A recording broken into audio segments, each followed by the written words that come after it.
બરોડાથી આ બેન બીજી વખત આયા છે, 1 મહિનો થયો, બીજી સિટિંગ બરાબર છે? હા, બીજી સીટિંગ. તો પહેલી સિટિંગમાં આવ્યા ને ત્યારે આપણે મૂક્યું હતું તમારું ઉતારીને? હા, મૂક્યું હતું Reel સ્ટેટસ પર. હા, મૂક્યું હતું. મૂકી હતી. હા, તો એ વખતે બેન એમ કહેતા હતા કે બેન હું તો આરોના પાણીથી ધોઉં છું, મને પાણી બહુ ભારે પડે છે. તો એ વખતે મેં કીધું હતું બેન એવું બધું કશું જ ના હોય, આપણે જે નોર્મલ પાણી આવતું હોય એનાથી જ ધોજો, કોઈ ટેન્શન ના કરતા. તમે પહેલી વખત કરાઈને ગયા પછી શું ફરક પડ્યો કહો?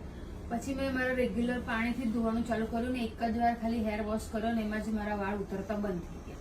એટલે ટૂંકમાં એવી કરાઈને ગયા ટ્રીટમેન્ટ અને ખરતા બિલકુલ બંધ. હા, ખરતા અને બિલકુલ ખરી બંધ. ખરીને તો એમને એટલું બધું થઈ ગયું એ જે હતું. શેમ્પુ મને ના પાડી હતી હા. ને એ શેમ્પુ મેં ના કર્યું, અહીંથી બીના બેનનું શેમ્પુ લીધું. હા. એનાથી એક જ વાર વોશ કર્યા ને તો પછી ઉતરતા બિલકુલ હેરફોલ બંધ થઈ ગયા. એ શેમ્પુ ફેંકી દીધો ને પછી મેં કીધું તું ફેંકી દેજો. એ તો ફેંકી દીધું છે. અને રેગ્યુલર પાણીથી જ ધોઉં છું, આરોના પાણીથી પણ નહીં, તો પણ કશું પ્રોબ્લેમ ના થઈ.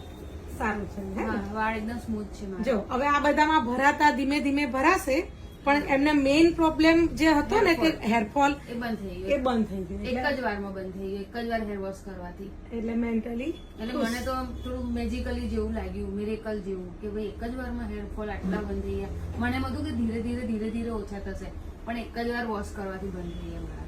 સરસ. ચલો, તમને સરસ ફાયદો મળી ગયો. હમ. ઓકે.